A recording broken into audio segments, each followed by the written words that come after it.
Bonjour, mesdames, messieurs. J'espère que ça va bien. C'est mon meilleur stratège du marché principal RGO Canada. On est le 27 mars. Un petit rappel, évidemment, rappel. Demain, le 28, il va y avoir tous les données du ministère de l'Agriculture aux États-Unis en l'USDA au niveau du grain, de l'élevage, des intentions d'ensemencement, les stocks.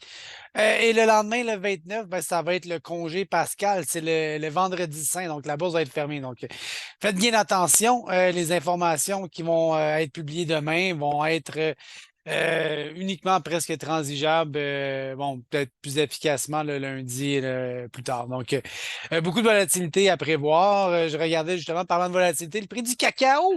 Le chocolat qui atteint des nouveaux records. On a même touché à 10 000 hier, si je ne me trompe pas.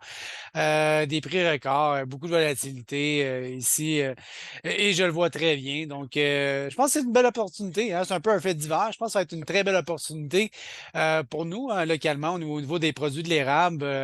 On est dans une belle saison, je pense, cette année, là, avec le nombre d'entailles qui a augmenté. On a eu un record de production en 2022, 16 millions de gallons. L'année dernière, c'était un désastre. Cette année, je pense que ça va être un petit peu mieux. Mettons qu'on a une progression. On va-tu être ici? On va dépasser les records? Mais enfin, on va avoir un petit peu plus d'informations à ce niveau-là. C'est un petit clin d'œil que je trouve intéressant parce que peut-être que si le chocolat est devenu trop cher, bien, on va en manger moins. Puis qu'est-ce qu'on va mettre? C'est un produit substitut de qualité excellente ici, produit local. Donc peut-être que ton beigne, ton Boston au chocolat, il va être rendu un Boston à l'érable et ton éclair au chocolat, peut-être que ça va être un éclair à l'érable. Mais enfin, et voilà. Bon, c'était mon petit clin d'œil. Sinon, je regarde demain l'élevage. Les attentes. Je dirais, de manière générale, on s'attend peut-être à un peu une sorte de rapport qu'on a eu dans les derniers trimestres, là, une sorte que le cheptel américain, bon, très peu de progression ou une petite baisse légère, mais qui est compensé par une excellente productivité. Donc, le nombre de porcelets par portée en constante augmentation, quasiment des niveaux records. Donc, peut-être un cheptel américain, un reproducteur un peu plus faible, mais une meilleure productivité. Donc, overall, une sorte de maintien. OK? On va voir qu'est-ce que ça va nous donner.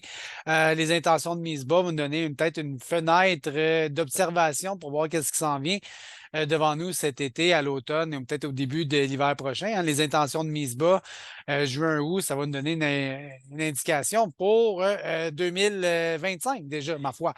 On voit que quand le grain est pas cher, hein, la production augmente, hein, du maïs pas cher, ça fait en sorte que la production porcine elle est plus rentable.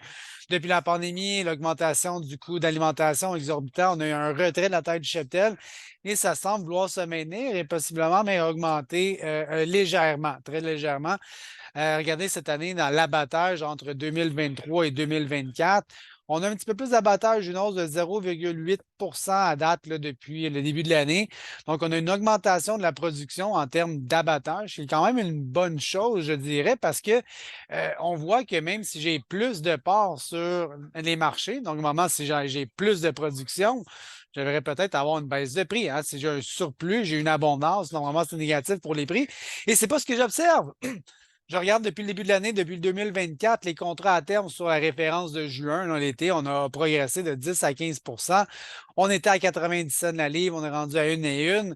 Donc, c'est là de dire si j'ai plus de production et que le prix augmente, c'est nécessairement dire que ma consommation, ma demande doit être un petit peu meilleure aujourd'hui. Et c'est ce que je vois à travers le prix de la carcasse. On est à 93, 94 cents de la livre, une augmentation assez bien ordonnée et on pense que ça pourrait continuer. Tant mieux si ça le fait. Donc, une meilleure demande pour la viande de porc. Je regarde les ribs, une très belle progression. Est-ce qu'on se dirige vers un record de ribs cet été, peut-être? Le jambon avec Pâques qui s'en vient dans les hauts, mais on n'est pas dans le niveau record. Ça a même reculé un petit peu dernièrement. Et le bacon, le belly, hein, ta bedaine, on était très bien parti en début d'année. Et là, on a peut-être un mouvement de côté. On n'est pas, je sens pas peut-être une urgence de baisse de prix, ni une urgence de prix record. On est plus dans un mouvement de côté. Alors que normalement, j'aimerais mieux voir une progression. Mais enfin, voilà. Autre chose qui est intéressante pour les éleveurs de porc, c'est la baisse du coût d'alimentation. OK, ça peut être déplaire aux producteurs de grandes cultures, évidemment, mais le maïs a beaucoup baissé depuis un an, une baisse de quasiment 30 si je regarde les sommets ou la tendance qu'on voit ici. Et si je le mettrais sur un axe où j'ai autant mon maïs et que mon porc, ben, je me rends compte que mon revenu de porc a augmenté ici depuis le mois d'avril l'année dernière, ça fait depuis presque un an. J'ai une augmentation de mon revenu de 8 alors que mes coûts, si je regarde mon maïs, a une baisse de 23. Fait que si j'augmente mon revenu puis je baisse mes coûts, qu'est-ce qui se passe sur ma petite ligne en bas? À être pas mal plus contente. OK? C'est beaucoup plus de rentabilité. Enfin, vous me direz, plus de rentabilité au niveau des fermes porcines. Bingo. Je regarde aussi demain l'USDA dans le grain. Dans le grain, on va avoir plein d'informations. Les stocks de grains, ça, c'est plus d'anciennes récoltes. Donc, c'est l'évaluation. Qu'est-ce qu'il va y avoir de blé d'Inde? Je m'en vais compter tous ces boisseaux-là au 1er mars. Ben, voici ce qui est prévu pour demain. Si jamais il y a plus ou moins de grains que ces prévisions-là, ben, s'il y en a plus, ça risque le prix de baisser. Et s'il y en a moins, il va y avoir une pénurie, le prix risque de monter. Donc, c'est un peu la manière d'analyser les marchés. Et je vais regarder aussi, évidemment, là, les prospective plantings, des décisions d'ensemencement. On s'attend peut-être à 91, disons 92 millions d'arcs de maïs, 86 de soya. Généralement, on s'attend à avoir un peu moins de maïs cette année. On passe de 94 à 92 et généralement plus de soya de 83 à 86. Je dirais pas que c'est moitié-moitié, évidemment, mais avec cet écart-là qui a un peu surpris l'année dernière, beaucoup de divergences, ben peut-être qu'il va se faire un peu plus de soya cette année, compte tenu que le prix est quand même très bon. Généralement, on a été souvent déçus bon, historiquement, là, moi je dis déçus, mais c'est très dur à prévoir en réalité. Des fois, il en sème plus qu'on pense, moins qu'on pense. Dernièrement, j'ai de la misère à trouver une direction générale très marquée. Est-ce qu'il va y avoir plus ou moins de maïs cette année? Dans le soya, c'est plus là, je voudrais dire que souvent, il y a une déception. On a tendance à semer moins de soya qu'initialement prévu, sauf peut-être au début des années 2000 et même en 2008, peut-être 2009. Beaucoup de variations. Donc, est-ce qu'on va avoir une année où est-ce qu'on va avoir des surprises? On verra demain, je vous le dirai. Sinon, le prix du soya a commencé à remonter un petit peu, quoique généralement, on n'est pas dans un marché hyper bullish, je vous dirais. Dans le maïs, ben ça, à part à court terme que ça a remonté, là, ça redescend un petit peu, on a une tendance baissière. Donc, si je prends le prix du maïs et le prix du soya et je fais un ratio avec, donc qu'est-ce que je fais ici? Je fais 11,95 divisé par 4,63, donc 11,95 divisé par 4 et 4,63, j'arrive à un ratio de 2,56.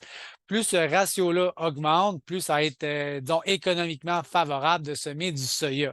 C'est-à-dire que j'ai un meilleur revenu, plus le soya vaut cher, plus j'ai un plus de revenus. Donc aujourd'hui, à 2,56, ça devrait favoriser quand même le soya. Je pense que ça l'explique pourquoi on pense d'en faire plus cette année de 83 à 86. OK? Donc voilà, ça va sortir demain midi. Ensuite de ça, congé Pascal et on va suivre ça, la situation de très très près. Alors, je vous dis bonne journée et à plus tard, à bientôt. Merci, bonsoir, bye bye. Bonne journée.